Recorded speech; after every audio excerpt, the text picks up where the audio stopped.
if you followed me for any length of time, you know I don't trust polls.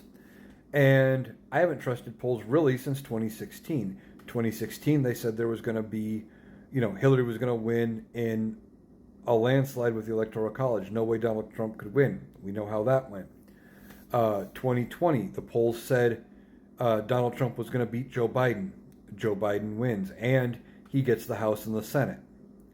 2022, polls say it's going to be a red wave in the midterms, and the Republicans barely have control of the House right now. If one or two more people resign, the Democrats could actually flip the House mid-session.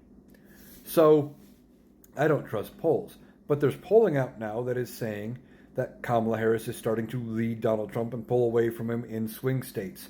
And it's not looking good for Donald Trump. Now, while I'm optimistic about the polling and how good it looks, we cannot trust polls.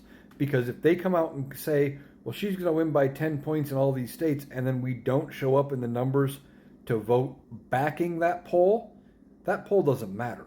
So don't get too comfortable because the polls say, she's going to win or this or that.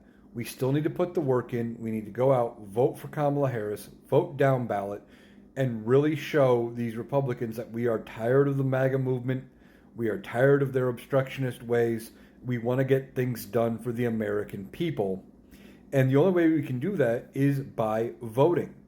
So even though the polls are looking better, do not fall into a sense of security because they're looking better and then not do the things we need to do. And I've talked about it before. If you were thinking about voting third party, especially if you think about voting third party because the polls are so favorable for Kamala Harris, remember that third party vote does not help Kamala Harris. It takes a vote away from her.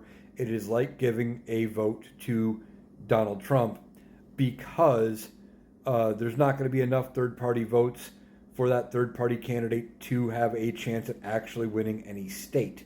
So all the votes that go there, everybody who votes third party is effectively voting in favor of the candidate they do not want to win. Just something to consider. Like I said, don't fall into a sense of security just because the polls are looking good. But I am optimistic because they are looking better. And now we just have to go out, do what we need to do to back everything to make sure those polls come true.